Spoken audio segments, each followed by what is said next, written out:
iniciar una serie de un par de predicaciones, empezando con los versos 38 al 42, y la semana que entra estaremos viendo el final de este capítulo, que es el primer capítulo que tenemos predicado en la iglesia hasta el día de hoy, o hasta el día de la semana que entra. Y el título de la serie, hermanos, es Los Primeros Apóstoles. Tendremos hoy la parte 1 y la próxima semana tendremos la parte 2.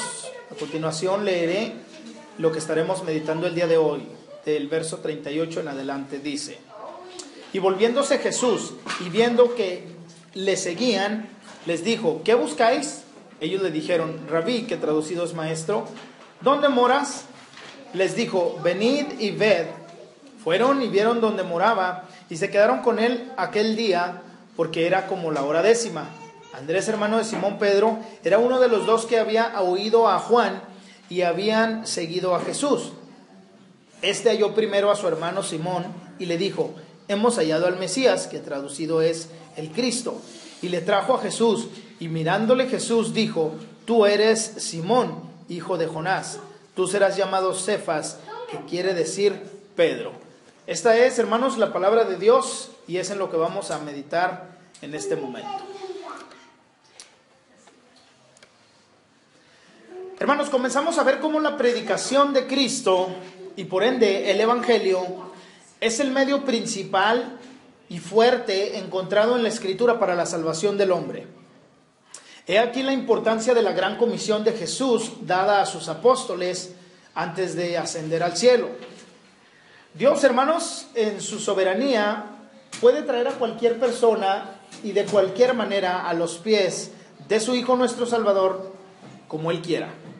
Sin embargo, lo establecido por Dios mismo en la Escritura es la predicación y la exposición del Santo Evangelio de su palabra. En esta serie, hermanos, de 2 sermones veremos cómo fueron salvados los primeros apóstoles y cómo inicia el camino de la iglesia en el Nuevo Testamento.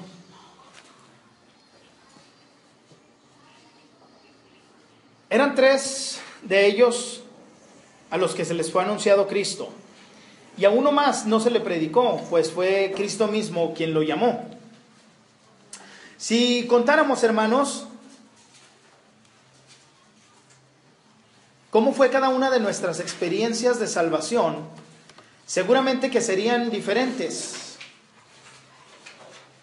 Si nosotros contáramos cómo fuimos llamados a la gracia del Señor, cómo fuimos salvados o rescatados de nuestra vieja manera de vivir y cómo fuimos regenerados por el Espíritu de Dios, creo que cada uno de nosotros tendríamos algo diferente que decir. Probablemente haya una similitud o hay algún parecido entre lo que fue mi vida y la de ustedes o entre nosotros, pero creo que en todos ha sido diferente. Si nosotros recordamos la conversión de Pablo, fue yendo a perseguir a los cristianos, fue yendo a traer a los cristianos para meterlos a la cárcel o para golpearlos o quizás aún para asesinarlos, y Dios los salva en ese transcurso donde él va viajando. Hay un hombre, no lo conozco yo, conozco al nieto de este hombre, y él me contaba que a su abuelo se le predicó el Evangelio durante muchos años y nunca quiso tener una respuesta, entender, o nunca fue salvado en todas esas predicaciones, hasta una vez que escuchó un himno que obviamente contenía el Evangelio en un funeral. Ahí fue donde fue salvado este hombre. Entonces, cada una de las experiencias de salvación que tenemos nosotros son diferentes, y vamos a ver qué es lo que sucedió con estos primeros apóstoles. En el verso 38 dice: y volviéndose Jesús y viendo que le seguían, les dijo: ¿qué buscáis? Ellos le dijeron: Rabí, que traducido es maestro, ¿dónde moras? Recordemos, hermanos, que en los versos anteriores está Juan y 2 de sus discípulos, y ve Juan el Bautista que pasa por ahí Jesús, y él les dice: ahí está el Salvador, ahí está el Cordero de Dios, ahí está a quien deben seguir. Esta es la continuación donde ellos 2 le siguen, y cuando Jesús se da cuenta, voltea y les dice: ¿qué buscáis? En este verso, hermanos, vamos a encontrar dos preguntas de Jesús hacia estos discípulos del Bautista. Sabiendo que Cristo, hermanos, siendo Dios, conoce todas las cosas y todo lo sabe, no necesitaba que una respuesta de ellos, porque Él lo sabía todo. Y en ese momento les hace esas preguntas a ellos, tal vez para examinar las intenciones de ellos.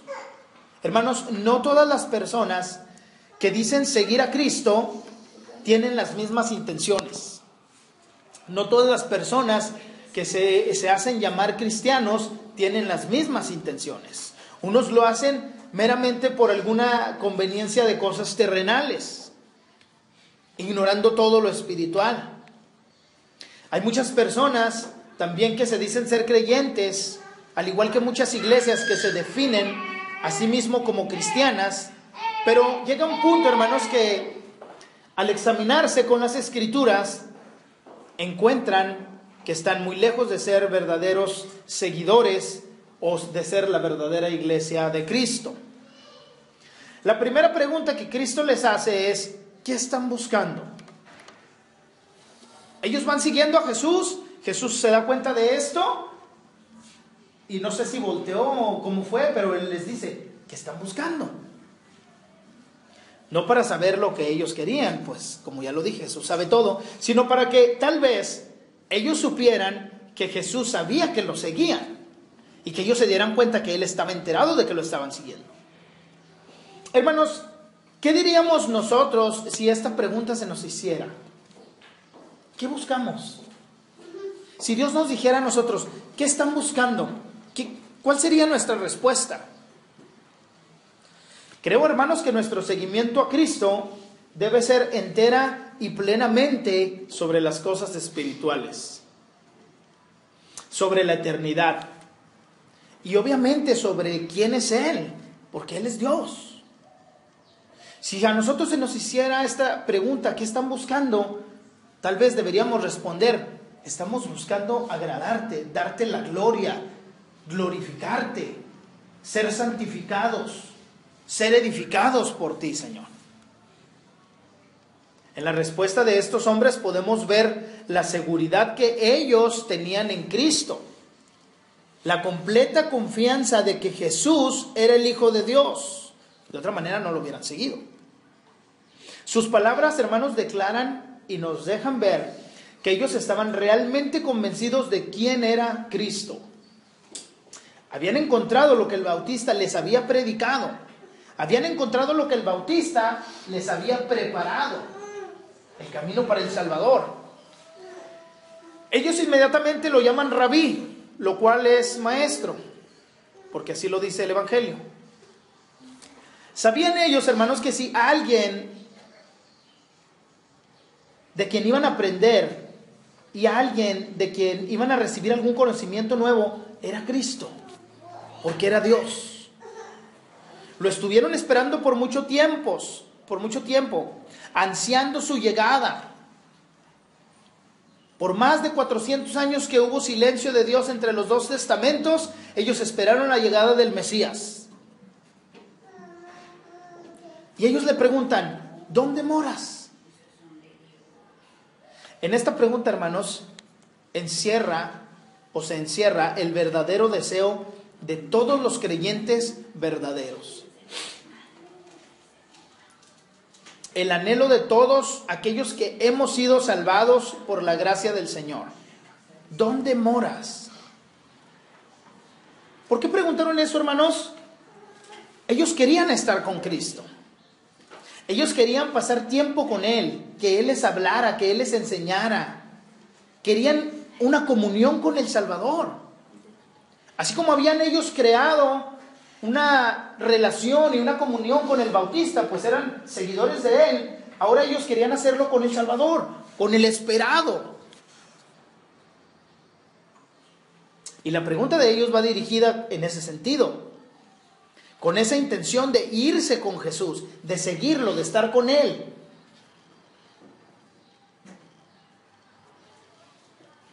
Hermanos, Pablo deseaba morir. Pablo quería que su vida en esta tierra terminara porque quería estar con el Señor. Así de grande era el deseo de Pablo por estar junto al Salvador.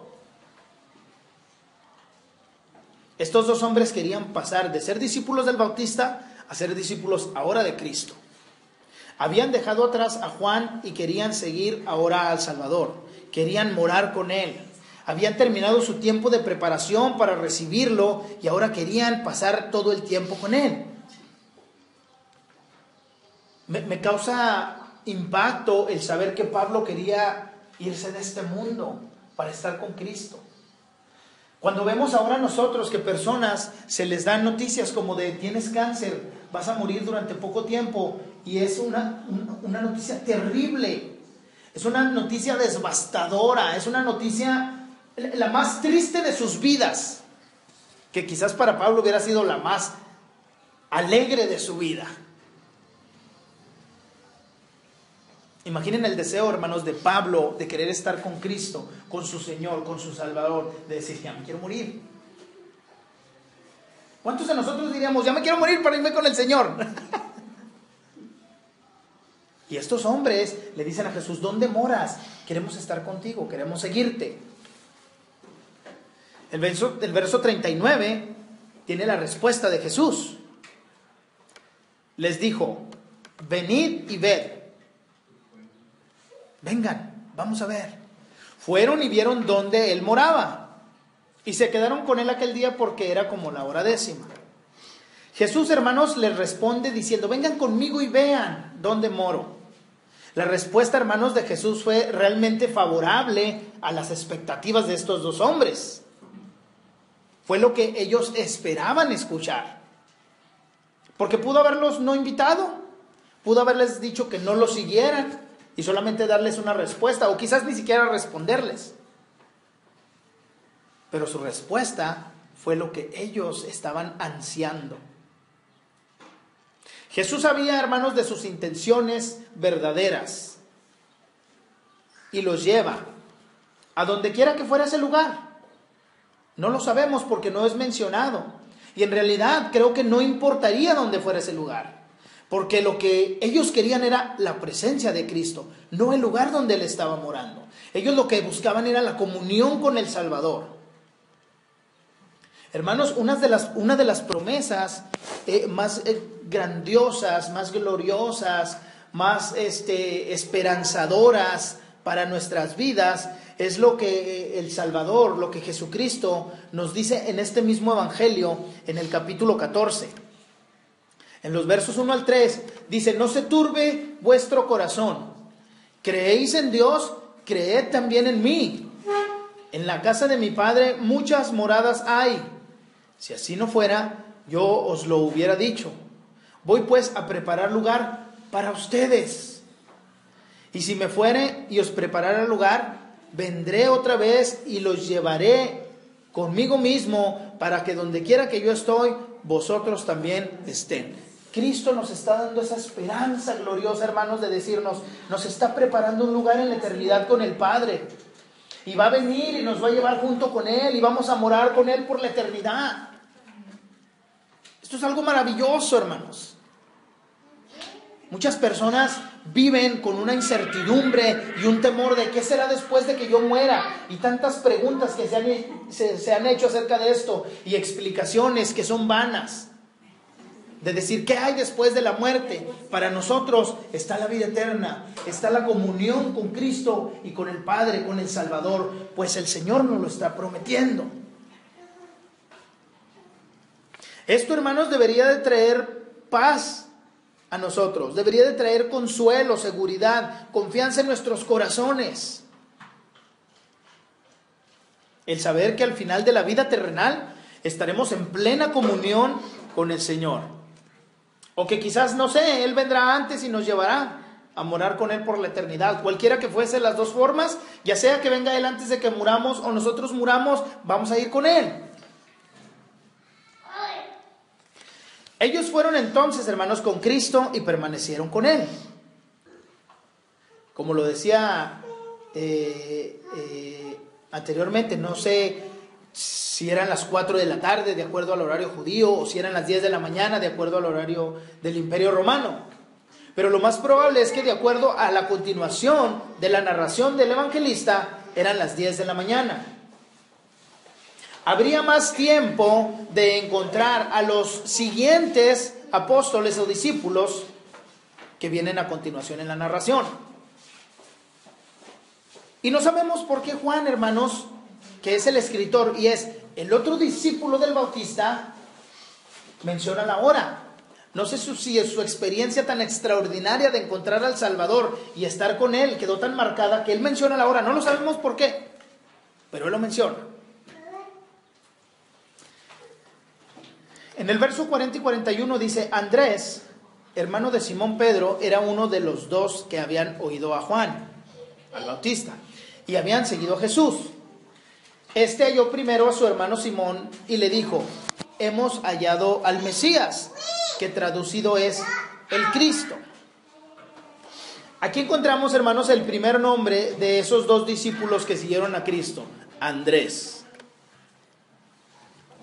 Y lo que Juan, el escritor, el evangelista mismo, y siendo el otro discípulo, dice sobre Andrés, es muy significativo y muy importante, porque dice: este halló primero a su hermano Simón y le dijo: hemos hallado al Mesías, que traducido es el Cristo. Hermanos, lo primero que Andrés hace es anunciar a Cristo.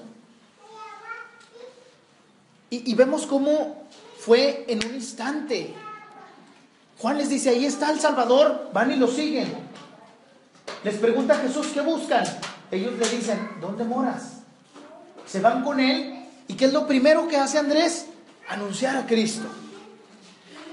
No necesitó un discipulado, no necesitó 10 años de congregante, mucho menos necesitó ir a un seminario para convertirse en un expositor del mensaje de Cristo, del Evangelio. Es lo primero que hace Andrés, porque sabía que lo que había encontrado era lo más preciado que puede tener el ser humano en la tierra, a Cristo. Y lo único que hizo fue mencionar la llegada del Mesías. Ahora, ¿con quién fue? Con su hermano. Pero hubo muchas personas a las que pudo haber Andrés ido. Muchas personas a las que les pudo haber dicho él que habían encontrado al Mesías. Quiero pensar que él conocía a mucha gente. Sin embargo, va y se lo cuenta a su hermano de sangre, a Simón, a su familia, a quien era el más cercano a él. Hermanos, aquí nos muestra la Escritura que debemos de preocuparnos por aquellos que son nuestros cercanos, nuestros familiares, nuestra familia. Andrés y Pedro tenían una relación de sangre y ahora quiere tener una relación de fe, una relación espiritual. Y como testimonio voy a contar esto: mi hermano Jonathan se preocupa mucho por mí, me da consejos, me instruye, a pesar de que es menor que yo.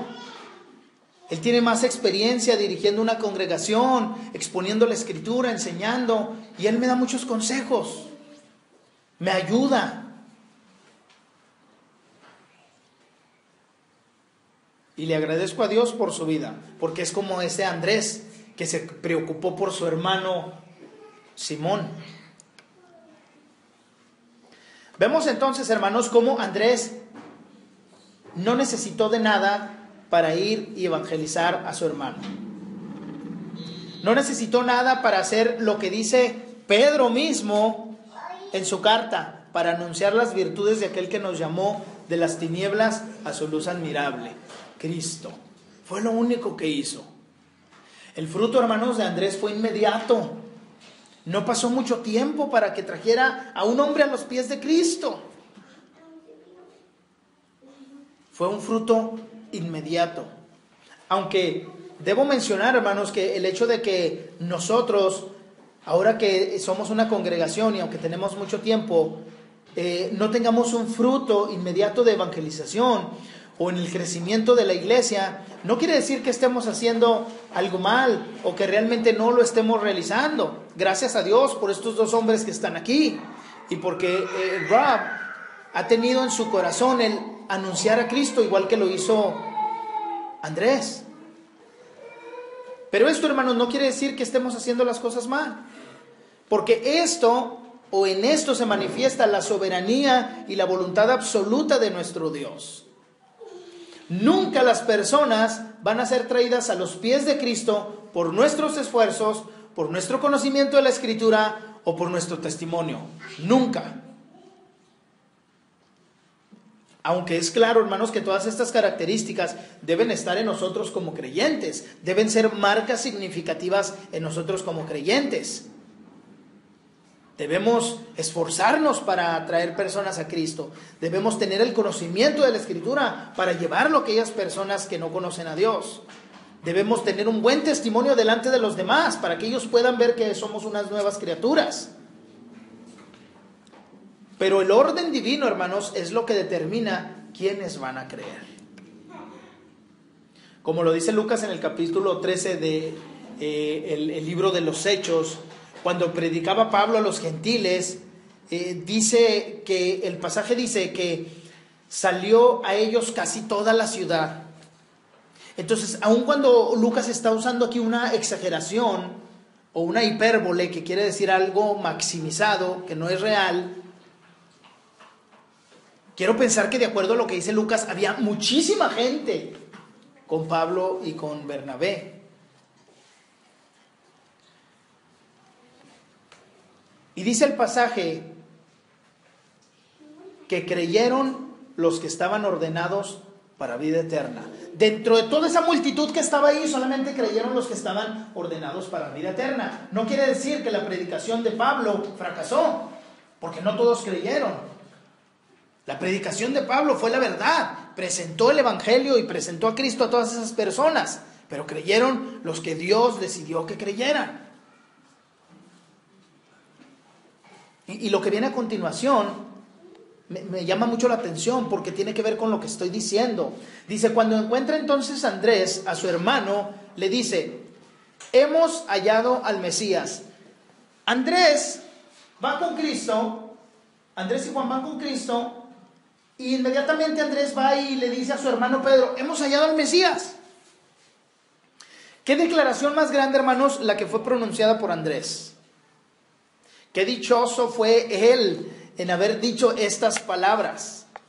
Lo más seguro es que Andrés, hermanos, estaba lleno de gozo, de alegría, de felicidad. Había encontrado ese Salvador prometido. A veces, hermanos, no logramos dimensionar lo que Dios hizo al enviar a Cristo para poder ser salvos de la ira, para poder ser salvos de la condenación eterna. No logramos comprender, hermanos, lo que esto es. Y en cierta forma, puedo entender que nuestra mente humana nunca podrá tener ese entendimiento pleno del sacrificio de Cristo. No lo vamos a comprender, hermanos, en plenitud. Hasta que el Señor venga, como dice Pablo a la iglesia de Corinto, cuando lo corruptible se vista de incorrupción. Creo que entonces tendremos tal vez muchas respuestas a nuestras dudas. Creo que entonces veremos muchas cosas más claras que ahora. Porque, ¿cómo podemos entender lo que dice Romanos 8:32? El que no escatimonia a su propio Hijo, sino que lo abandonó por nosotros. No escatimó a su Hijo. Dios abandonó a Cristo por ustedes y por mí. ¿Es concebible esto, hermanos, para ustedes? ¿Es concebible que Dios haya abandonado a su Hijo por nosotros? ¿Que somos malos, pecadores, desobedientes, rebeldes? No lo podemos comprender. Sin embargo, lo debemos creer y aceptar, porque eso es la fe. Eso es creer el Evangelio.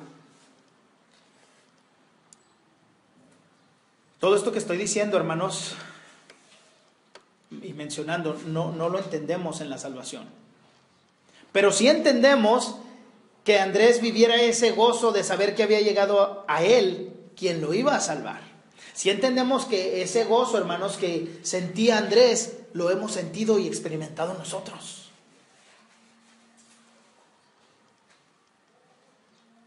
El saber que hemos sido rescatados de un infierno, hermanos, y de una eternidad de sufrimiento aterrador, debería producirnos ese gozo el que nos debe hacer anunciar con tanta alegría, al igual que Andrés, la llegada del Mesías. El verso 42 dice: y le trajo a Jesús, y mirándole Jesús dijo: tú eres Simón, hijo de Jonás, tú serás llamado Cefas, que quiere decir Pedro. Aquí, hermanos, hay un mensaje tan grande dentro de este verso, que es cuando nosotros entendemos la iluminación del Espíritu. Y le trajo a Jesús, y mirándole Jesús dijo: tú eres Simón, hijo de Jonás, tú serás llamado Cefas, que quiere decir Pedro. Hermanos, la gracia salvadora de Cristo se presenta en quienes menos pensamos nosotros. En personas a los que nosotros decimos: nunca va a ser salvo. Y me pasa a mí eso. Personas en que decimos: no creo que alguna vez vaya a hacerle caso al Evangelio a esta persona. El caso de Pedro, hermanos, o de Simón, es algo de lo que estoy hablando, porque tenemos algunos registros de su comportamiento. Por ejemplo, en el arresto de Jesús, se vuelve loco, se molesta, saca su espada, cuchillo, lo que sea, le corta la oreja a un soldado, y él andaba enfurecido.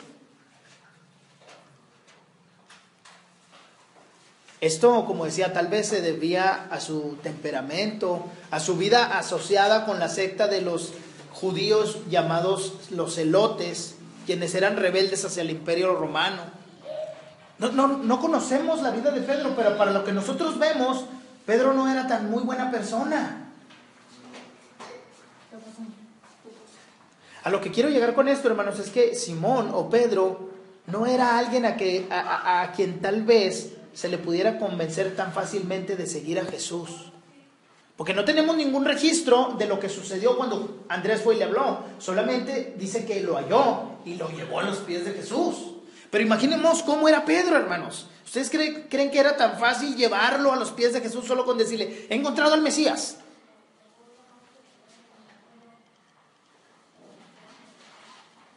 El simple hecho, hermanos, de ser el mayor él que Andrés, nos hace pensar que no le haría caso a lo que le dijera tal vez. Pero todo esto, hermanos, es como lo dije hace un momento, por la soberanía y la voluntad de Dios solamente. Es por eso que Él fue con Jesús. La cual, hermanos, esa soberanía que nadie puede resistir en lo absoluto.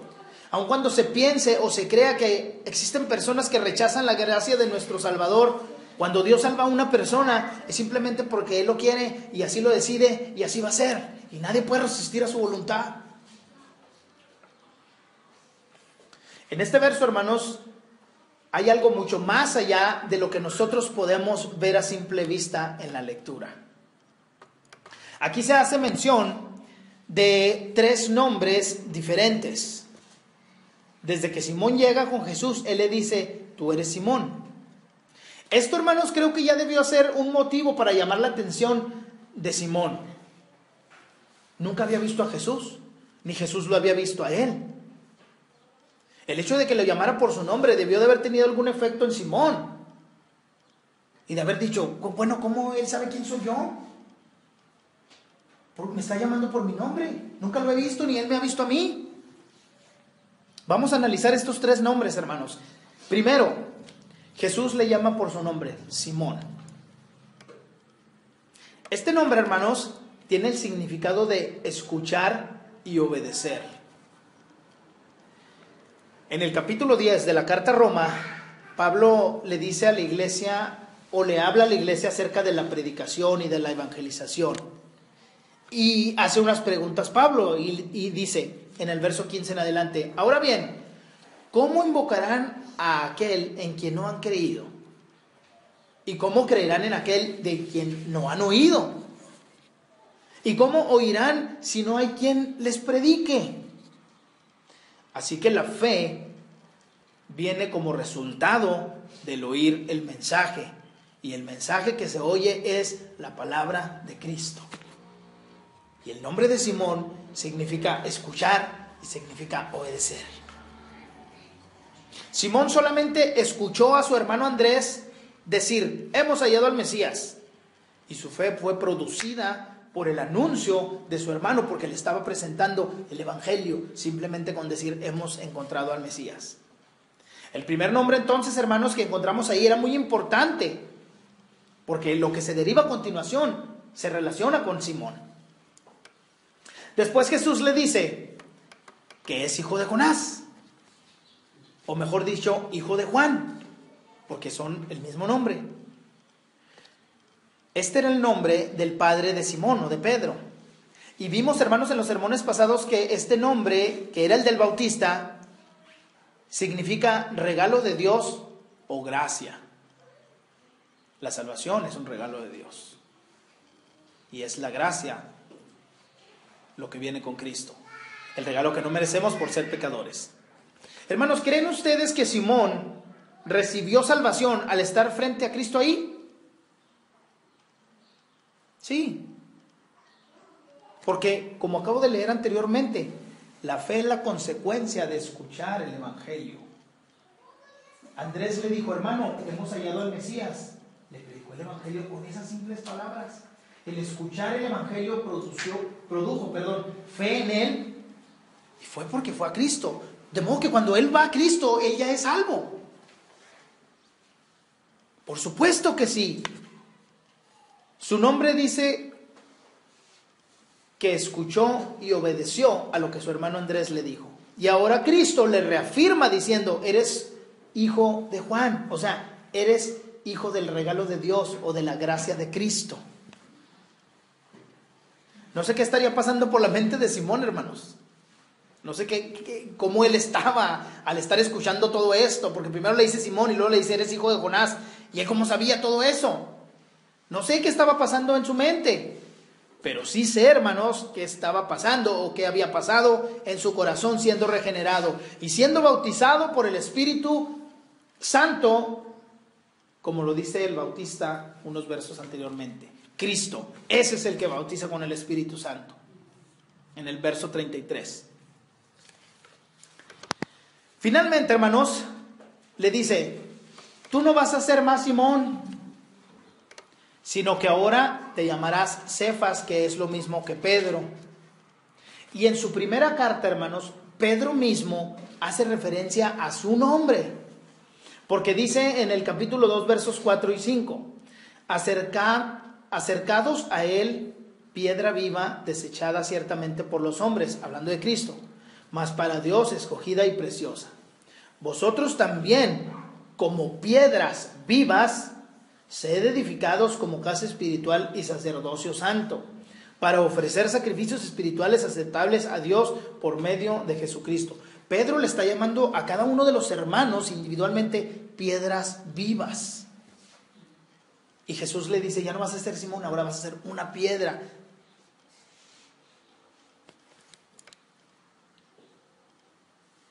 Una de las piedras que van a ser parte de la edificación del templo del cuerpo de Cristo. Va a ser una piedra viva porque ha recibido la vida que solamente se encuentra en Cristo y a través de Cristo nuestro Salvador. De modo que esos tres nombres, hermanos, que tenemos ahí, nos están hablando de lo que Dios hace en nosotros. El Evangelio es traído a nosotros, nosotros escuchamos y obedecemos. Y ese escuchar y obedecer es el regalo de Dios y la gracia de Cristo, que nos convierte en piedras espirituales vivas. Termino con esto, hermanos. Nos encontramos nosotros en la misma situación que Pedro. Hemos pasado lo mismo. Hemos experimentado lo que él vivió con el Señor. Alguien nos predicó, nos habló o nos compartió a Cristo, tal como lo hizo Andrés con su hermano. Escuchamos y por medio de ese escuchar o oír vino la fe a nosotros por parte de Dios. Y con ello vino el regalo de Dios a nuestras vidas, la gracia de Jesús, la cual nos convierte en esas piedras vivas que son parte de la edificación de la iglesia, del cuerpo del Señor. Piedras vivas espiritualmente hablando, gracias a Cristo. Hemos visto también, hermanos, que Andrés solo le dijo a su hermano que habían encontrado al Mesías, lo cual fue suficiente para él encontrar la salvación y ser regenerado. Hermanos, digámosle a las personas que hemos encontrado al Mesías. Así como creo que Robert lo ha hecho con ellos, hagámoslo también con nosotros. Para que así como fue con Pedro y con nosotros también, más personas sean traídas por el Padre a los pies de nuestro Salvador. Buen Dios, hemos encontrado, Padre, en este pasaje cómo es que nos ha salvado, como a esos primeros discípulos, esos primeros hombres que fueron regenerados por el Espíritu Santo al anunciarles tu llegada, Señor. Te agradecemos, Padre, porque quizás éramos o somos, Señor, rebeldes, quizás tenemos temperamentos difíciles, Dios, al igual que Pedro, que era un hombre que no se podía contener, Señor, en las situaciones, pero aún así, Señor, tuviste misericordia de él. Aún así, Señor, cambiaste su corazón de piedra en uno de carne y lo has hecho también con nosotros, Dios. Te pedimos, Padre, que tu Espíritu, Señor, nos fortalezca y nos dé valentía, Señor, para decirle a las personas: hemos hallado al Mesías, hemos encontrado al Cristo. Y que por medio de presentarte a ti, Señor, y tu obra en la tierra, Señor, las personas puedan recibir esa fe del Padre para poder creer en ti, Dios. Gracias te damos, Padre, por tu palabra, porque hemos sido bendecidos y edificados en ella y a través de ella. En el nombre de Jesús oramos. Amén. Amén. Dios los bendiga.